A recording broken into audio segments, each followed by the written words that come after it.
এবার যে আলোচনা আমরা করব একত্ববাদ বনাম তিত্ববাদ।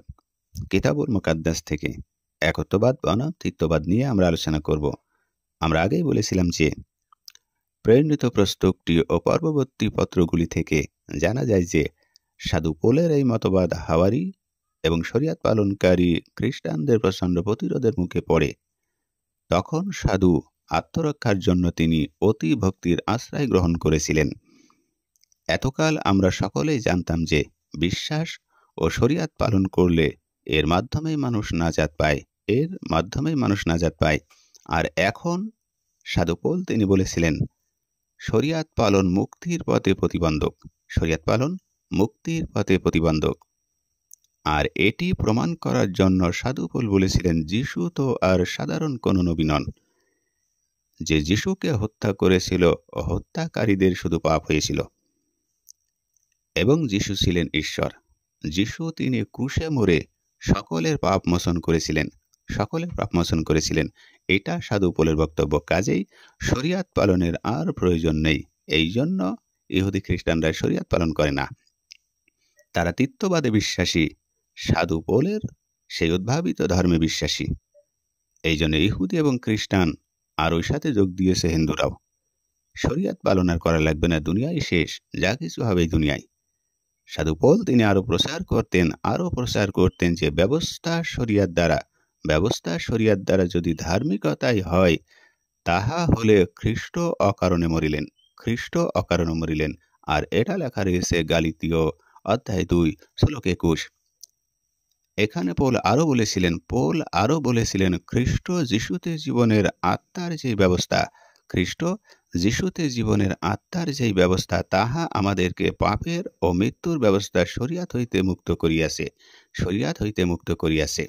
এটা সাধু পৌল নিজে বলেছিলেন। সেটা আছে রোমীয় অধ্যায় 8 শ্লোক 2। অর্থাৎ শরিয়াত আছে বলেই পাপ, এবং পাপ আছে বলেই অনন্ত মৃত্যু বা নরকবাস। তাহলে যিশুতে বিশ্বাস করলে, সাধু পৌলের উদ্ভাবিত যে ধর্মে আছে, যিশুতে বিশ্বাস করলে আর শরিয়াত থাকে না। আর শরিয়াত না থাকলে তো কোনো কিছুই আর পাপ বলে গণ্য হবে না।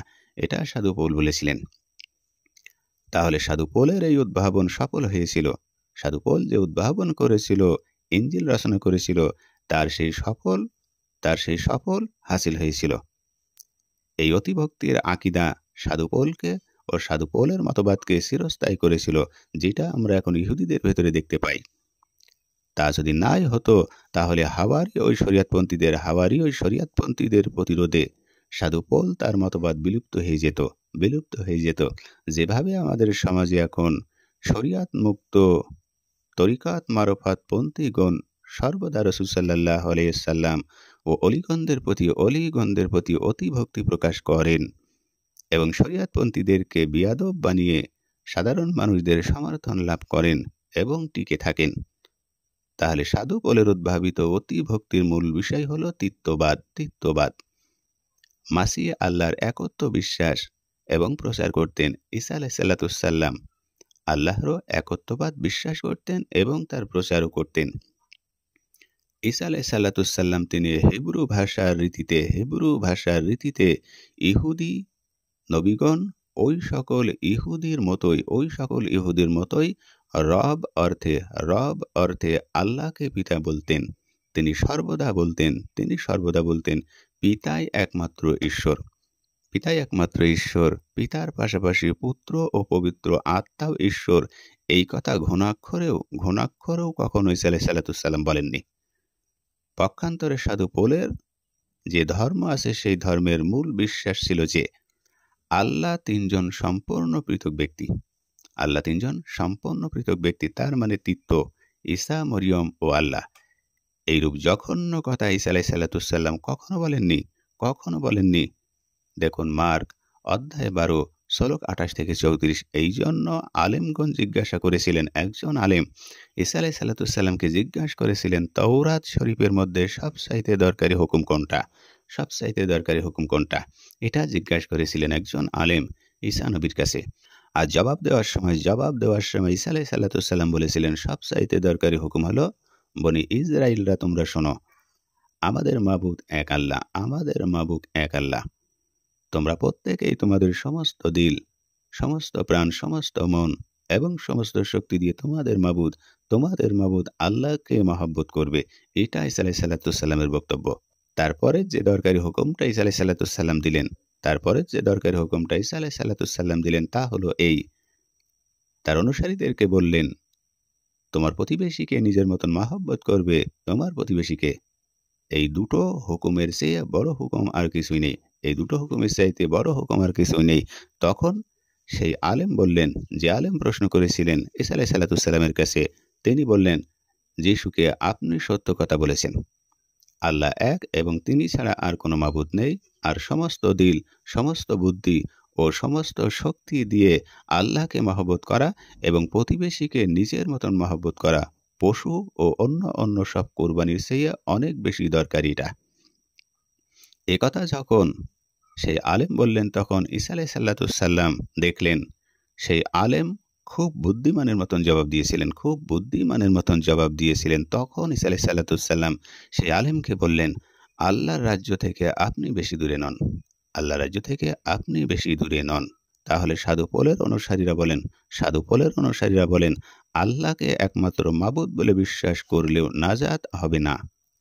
সাধু পোলের অনুসারীরা বলেন, মানে তিত্ববাদে বিশ্বাসী যারা, তারা বলেন আল্লাহকে একমাত্র মাবুদ বলে বিশ্বাস করলে নাজাত হবে না, বরং তিত্ববাদে বিশ্বাস করলে নাজাত হবে। যিশুর ঈশ্বরত্ব আছে, এটা বিশ্বাস করলে নাজাত হবে। যিশুর রক্তের মাধ্যমে পাপ মোচনে বিশ্বাস করতে হবে, তাহলে আপনি নাজাত পাবেন। আল্লাহর একত্ববাদে বিশ্বাস করলে নাজাত পাবেন না। এটা সাধু পোলের উদ্ভাবিত ধর্মে আছে। যদি তিত্ববাদী এবং আকীদা সঠিক হতো, তবে নিশ্চয় ভাববাগীগণের গ্রন্থে প্রথম আজ্ঞা হিসেবে সুস্পষ্ট রূপে তা উল্লেখ করা হতো।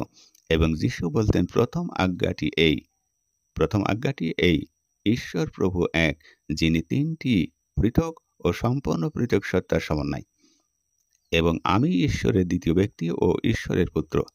যেহেতু যিশু তা কখনো বলেননি, বরং কোনো নবীর বস্তুকে বা ইনজিলেও তা বলা হয়নি, সেহেতু আমরা সুনিশ্চিত রূপে জানতে পারি যে সাধু পৌলের খ্রিস্টান ধর্ম এক ভ্রান্ত মতবাদ ছাড়া কিছুই নয়। আরও কিছু লক্ষণীয় বিষয় যে এই অধ্যাপক তিত্বে বিশ্বাস করতেন না। অপরন্ত কেউ তিত্বের কথা বললে বা যিশু নিজেকে ঈশ্বরের এক বংশ বলে দাবি করলে তাকে নির্দ্বিধায় হত্যা করতেন। অথচ যিশু উক্ত অধ্যাপককে জান্নাতি বলেছিলেন। সাধু পৌলের অনুসারীরা বলেছিলেন যে ইহুদিদের ভয়ে বা মানুষেরা বুঝবে না বলে যিশু মিথ্যা বলেছিলেন। তারা নিজেদের মিথ্যাচারের বৈধ করতে থাকে অপারগ ও মুনাফিক রূপে চিত্রিত করেন। সত্য বোঝানোর ক্ষমতা ওই সাহস সাধুর পৌলের ছিল, কিন্তু যিশুর ছিল না, একথা সাধু পৌল বলেন। আল্লাহর কাছে মোনাজাতে যিশু নিজে বলেছিলেন, আর ইহাই অনন্ত জীবন, যে তাহারা তোমাকে একমাত্র সত্যময় ঈশ্বরকে এবং তুমি যাহাকে পাঠাইয়াছ তাহাকে যীশু খ্রিস্টকে জানিতে পাই। আর এটা রয়েছে যোহন অধ্যায় 17 শ্লোক 3। এই কথাকে তিনি একান্তে আল্লাহর সাথে বলেছিলেন। কাজেই ইহুদিদের ভয়ে বা কেউ বুঝবে না বলে দাবি করার সুযোগ নেই। এখানেও তিনি বলেছিলেন যে জান্নাত লাভ করতে বিশ্বাস করতে হবে যে আল্লাহ ছাড়া কোনো মাবুদ নেই। এ কথা ঈসা আলাইহিস সালাম বলেছিলেন। এবং ঈসা মসীহ তার প্রেরিত অর্থাৎ রসুল ঈশ্বরের তিত্বে বিশ্বাস করা, আদি পাপ বা পাপ মোচনে বিশ্বাস করা, এই ইত্যাদি কিছু জান্নাত লাভের শর্ত নয়, এটাও কিন্তু বলেছিলেন। একটি বারের জন্য গোপন মোনাজাতে ঈসা আলাইহিস সালাম বলেননি যে ইহাই অনন্ত জীবন, যে তাহারা জানিবে তোমার সত্তা তিনটি সম্পূর্ণ পৃথক সত্তার সমন্বয়, কখনো বলেননি। এবং ঈসা মসীহ মনুষ্য ও ঈশ্বর বা মাংসে প্রকাশিত ঈশ্বর, কখনো ঈসা বলেননি। পক্ষান্তরে পলীয় ধর্মের বিশ্বাস হলো কেউ যদি যিশুর ওপরের কথাটি সর্বান্তকরণে আক্ষরিকভাবে বিশ্বাস করার কথা 1 কোটি বার ঘোষণাও করে, কিন্তু সুস্পষ্টভাবে তীর্থবাদের ঘোষণা না দেয় তবে সে কাফের। তবে সেই কাফের।